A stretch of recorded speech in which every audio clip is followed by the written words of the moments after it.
This is an ARM-based mini computer made by Apple. And this is an ARM-based mini computer made by Microsoft. It has now been over 2 years since this Mac Mini and the M1 MacBook Air, the first Apple silicon-based computers, shipped to the public. Going into 2023, Apple users view them as old hat, outpaced by M2 and soon to be M3, computers using a chip too dated for even an iPad. But let's rewind, because this 5nm, 8-core, big. LITTLE design chip was inarguably groundbreaking upon its release.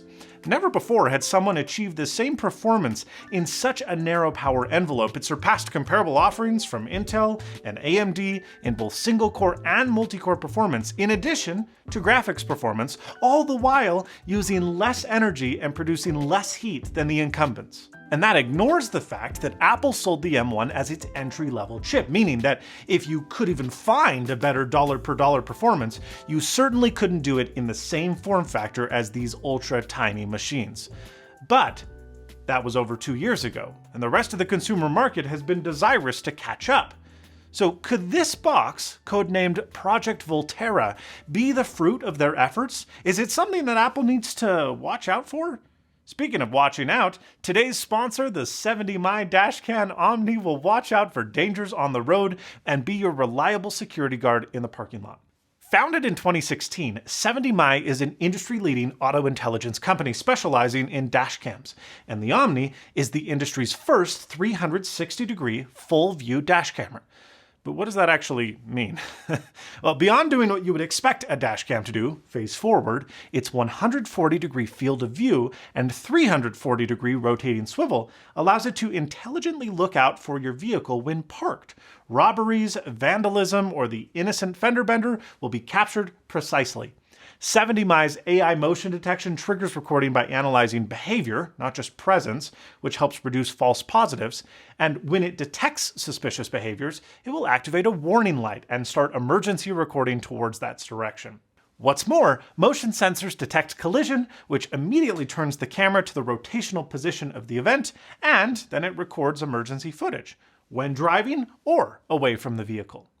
All dash cams can capture accidents, but some don't have the visual fidelity to reliably grab plate information if the guilty party decides to flee. Omni's improved sensor and 60 FPS recording work to sharpen license plate text and reduce motion blur respectively. And at night, where many dashcams fall apart, the Omni thrives. Thanks to its large f1.5 aperture and new PureCell Plus S HDR tech, you'll get best-in-class dynamic range and low light performance. This is particularly useful when changing conditions, like exiting a tunnel. Last, there are a lot of smart functions like voice control, which you can tell the dashcam to take a photo or shoot emergency footage. And there's also ADAS, which adds advanced functionality to your average car, like pedestrian and cyclist notifications, lane departure, and more. Best yet, it is very affordable relative to market leaders, so visit the link below to purchase yours today. This is Project Volterra, an ARM-powered Windows device made by Microsoft. But it's not intended for me, or for any other consumer, because like the Apple Developer Transition Kit, remember that weirdo Mac Mini that used an iPad chip inside of it before the M1 was announced? Yeah, well, this too is strictly intended for developers to develop, compile, and test apps for ARM on ARM. The difference, however, between the Windows Dev Kit and the Apple DTK is that, well, anyone can buy this, and I did, for $599. I don't have to give it back either, and I didn't have to sign an NDA. At least I don't think so. So that obviously means that I'm going to have to open it. And luckily, so doing is quite easy. 4 visible hex screws hold the bottom of the case in place, and then removing them allows us to just easily pop off the cover. The only thing on the back cover itself is a pad to transfer thermal energy from our tiny 2230 sized SSD. As for the other half, this thing is, well, it's weird. The first, what? That you notice is that many of the connectors on this board have not been landed. And I suspect it is because this is the exact same motherboard found inside the Surface Pro 9 tablet. This suspicion is further cemented in fact, given that the dev kit has 2 USB-C poking out the side of the device, which is kind of weird, and with the same spacing as the Surface Pro tablet. So yeah, this is the same board, but where this kit deviates from the Surface is expanded rear I/O. This is handled through a daughter board, and a weird one at that. The I/O selection in general is strange. You've got 3 USB-A, gigabit Ethernet over USB, and for your monitor, should you not elect to use DisplayPort over USB-C, a single old mini DisplayPort, which actually needs to even be used for BIOS configuration and a couple other things like that. It's weird. Another oddity is, well, the fact that there's room sufficient for a much more common 2280 sized SSD, but there's no standoff to accommodate one. They've used the same smaller, more expensive 2230 sized SSD found inside the Surface laptops. Now, another big area where this machine has deviated from Microsoft's portable consumer devices is memory. This kit ships with 32 gigs of RAM as standard. That's quite a lot, but it's designed to, again, accommodate workloads like running simulators and VMs, compiling in the background, etc. So, given the hardware, one would have to assume that Microsoft has at least gotten Windows to a point of usability where development could be possible, correct? Well, yeah, mostly. Look, Windows for ARM isn't new. Versions have existed in one iteration or another since RT, an ARM-specific version of Windows 8 designed for the original Microsoft Surface. Yes, I forgot too, but the first Surface device ran an ARM-based NVIDIA Tegra 3, not an x86 chip from Intel or AMD.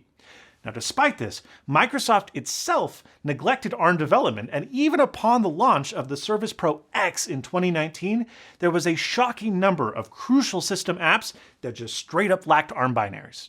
Well, that is no longer the case with Windows 11. Virtually every stock app is ARM capable to boot. This is fantastic.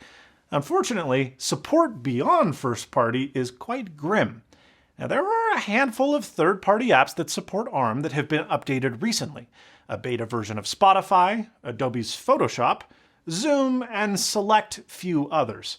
Additionally, progressive web apps are also supported within the Edge browser, which is native to Windows. So Instagram, Netflix, and Twitter, they all run natively, even if it's just a fancy web wrapper. Then there's a bunch of apps from the RT days, having gone years and years without updates, but that still typically function, and most of these are frankly games. So this is unfortunate, but it's not unprecedented. Even 2 years later, a few popular Mac apps have still not made the transition to ARM. And in those instances, well, the Mac just falls back on Rosetta, its x64 to ARM translation layer. And as of last year, Microsoft also offers x64 emulation in Windows. And despite the rumors, it's actually not that dissimilar from Rosetta 2. It is quite capable of both ahead-of-time and just-in-time compilation.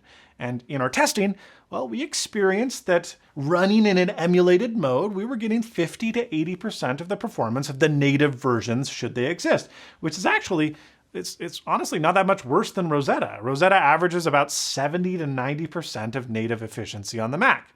So that sounds pretty good. But where we did notice a large discrepancy, and I mean a big one, is compatibility.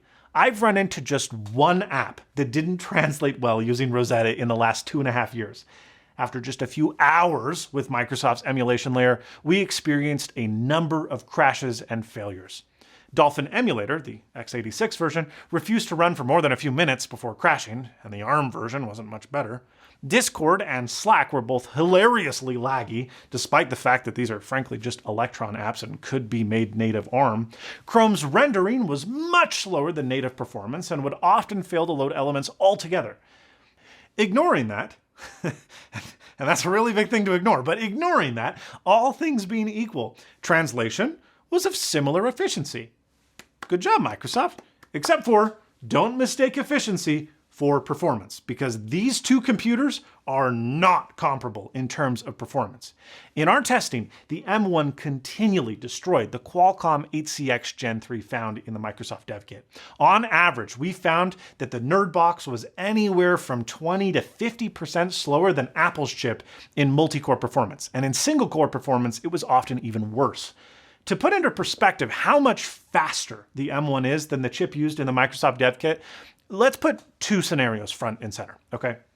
The first scenario is this. At WWDC this year, Apple announced that you can now run Intel x86 binaries using Rosetta from within a Linux VM in macOS on Apple Silicon. I know that's loaded, but hang with me here.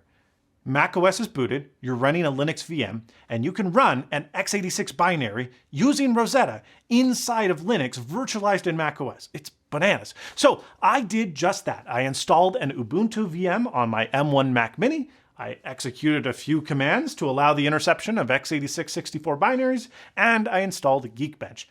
Even running an x86 Rosetta translation inside of a Linux VM from within macOS, the M1 handily outperformed the native Windows for ARM performance of the Snapdragon 8cx Gen 3. So that's not so good, but it gets even worse with our second scenario. I elected to run Windows for ARM itself as a virtual machine using Parallels for Mac, and yet again, the M1 virtualizing Windows handily outperformed Microsoft's native performance using their own dev kit. But maybe I'm just being a little bit hard on the poor Microsoft SQ3 SoC. After all, this is a chip designed for the Microsoft Surface Pro, a laptop, and ARM chips are known for their efficiency. So maybe Microsoft is just squeezing out better performance per watt than what Apple is, using less energy overall. So we hooked each system up to a watt meter, and nope. Both systems squeeze out about 28 watts under load, and at idle, the dev kit actually uses more energy than the M1. More energy to do half the work. That's not so good.